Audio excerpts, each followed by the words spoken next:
Okay, there's our Mercs fella. This is the Marks 22AC3 F10W. W is the size of the faceplate. Now we'll go ahead and point out right now there are two different ones of these, even though they look exactly alike. The faceplate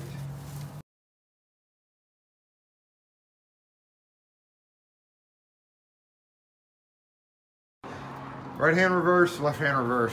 That being the locks on the hinges are on. If you're standing outside the door, the hinges are on the left hand side of the door, so it'll be a right-handed lock. This particular lock is on the left-hand side of the door, so it is a right-handed lock. However, one important thing about these is they can be installed backwards or upside down. And in that case, that changes things. So you do have to be wary of it. The quality of these are probably coming from the Dominican Republic. Most of their stuff does. Right there. However, everything about these is just identical to how they were built 20, 30 years ago. So, you know, the biggest problem we see with these is when people try to get them off and they'll put a pair of pliers on the cylinder and rip it off. This is a, what did it say? What did it say? Right hand reverse? Right hand reverse. That's hinges on the right. So the lock's over here and you pull it open. So that's as normal. However, with this one, always ask your customer, is the knob above or below the cylinder? In this case, normally it's like this because your doorknob's here and your cylinder holes are here, but they can be mounted like this. So what would have normally worked this time won't, because it's flipped upside down, which means I need to reverse the latch, which means I need to take it apart to do so. And they do include handy dandy to reverse handing guides. So there we go, that's the handy dandy. If you're out in the field and for some reason have to reverse these, there's your handy dandy. We are gonna go over it, of course, because that is what we do on this channel. This is what the knobs do. They got this spring-loaded mechanism that just pushes in, like that, right in the spindle hole. That's the spindle, spring-loaded spindle. And you put it on, make sure it seats nice and right, and then turn your rosette and put your screws on. It's very easy to put these on. Other side, same. The other side has the post actually to go through. So take this will be your outside.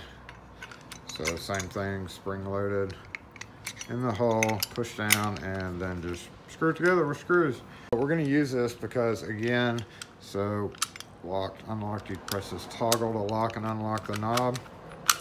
So if we're standing outside, the outside would lock, which it would be like this.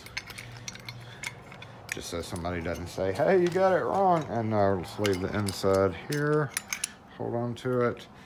So it's locked, toggle, unlocked. However, we are upside down. So when we flip this upside down, like that, we would have to reverse this. Number one, the bevel is wrong. So you have to reverse it because the bevel's facing the wrong way. However, you do want to make sure you still have the correct locking function. The inside's always going to be free. So once we did that, that made the outside totally not work at all, because the outside was the inside, which was now the outside and is now the whatever the case is. What you're doing there is you're locking somebody inside. So we have to make sure all that's reversed, which we are going to do right now. All right, remember, this is incorrect. So it's actually like this.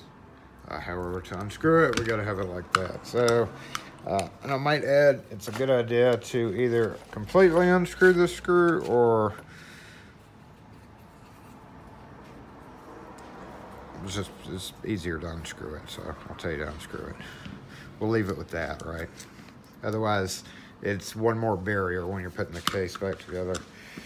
It is not spring-loaded like Baldwin, as in the Baldwin mortise locks we've done videos on. You need to tighten it down to a table because it will explode. Marks will explode if you're not careful. However, they won't just randomly explode like Baldwin are good at. Punching right through the W to get to that screw. I say they won't explode and then I go and explode it, right? So carefully, just still got to be careful. So carefully lift this off.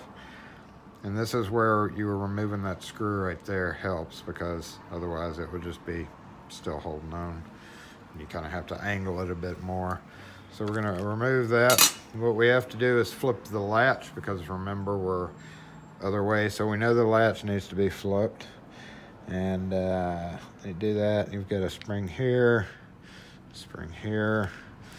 pull it out. Now there is a hook behind it, so this may actually all come off. If you feel comfortable doing that, you can, or you can just sit here and mess around. I guess I could close the door so you could hear me, but I won't. It's probably just take this all off. So you can take the spring out. It's not really a hard spring at all up here. And what happened before was they screwed through this screw instead of putting this one back in. They screwed a sheet metal screw and broke this piece right there. And that's your main thing to hold that spring in. So that's bad. And then we're gonna lift this out of the way. I'm just gonna move it a little bit because that's all you need to do. And then take it out, flip it directly upside down. Put it back in, make sure your washer is doing the right thing here.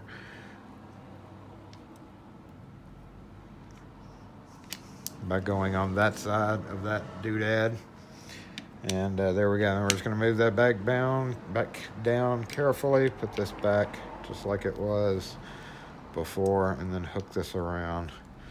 Okay, now the hub arm, remember it was the wrong side. That's this thing right here. When you turn this upside down, you're flipping the handing, you're flipping that locking arm. So instead of it being, let's see, I've got this cut out. So basically, it's locking this side when you toggle it in or toggle it out. We'll do that right here. However, it's not a good idea to mess around with these things if you don't have to while you have it open, because that chance of your spring. So as I'm toggling it, toggle, toggle, toggle, toggle, toggle. See, it's moving out. There we go. So what we need to do basically is just flip it upside down. So we're just going to take it out and flip it upside down and drop it right back down in there. And that is all we have to do to rehand this. Come back in, put your cap on, face on here. And then you just kind of have to do a little bit of wiggling with your inner parts. So wiggle. Kind of wiggle, there we go, snap.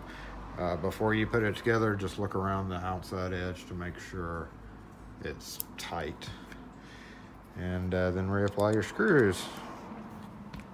Tighten all three down until they are snug, and then come back and tighten then all three of them.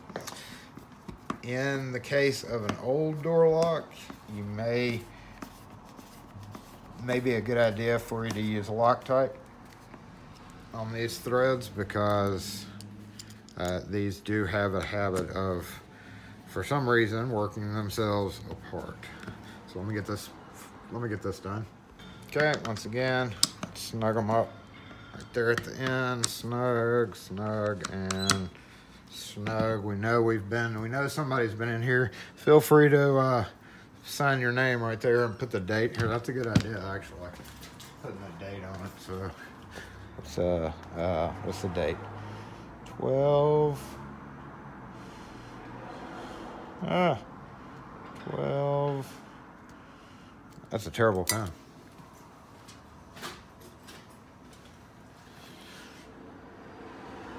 What's today? 4th? 12, 4, 19. God, that's a terrible pen too. 19.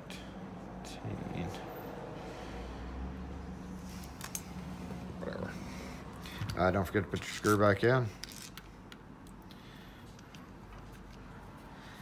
your cylinder retainer screws. But again, yes, do not remove these two. No, remove those two screws. That's bad to do, because then it all gets all floppy. We're gonna check it. Remember, this side of the door, zoom out, and this is normally how it is. This is now how it is. And we're gonna get our doorknob and make sure locked, unlocked, locked, unlocked, always unlocked, always unlocked. Just make sure, try all your functions while you're doing this, because you don't want to put it on the door and it's not be correct or something be wrong with it. So sometimes putting these on the doors themselves are kind of a pain in the butt. But since if you ever open a mortise case, always check all your functions on the lock to make sure they work on both sides. On both sides, I might add. And that is our extended TED Talk on Marks 22 series bar door mortise locks. Really good quality locks, but I'm sure they've been spoiled by my interference on the plug. Hey y'all, thanks for watching. Make sure and hit that like button if you enjoyed this video. Also, there's a link up here in the top corner to subscribe to the channel. If you have not done so, make sure and hit that bell notification so you know instantly when we upload the newest content. Thanks again for being here. We really appreciate all y'all who watch our videos. So make sure and hit that like button, hit that subscribe button, and we will catch you next video.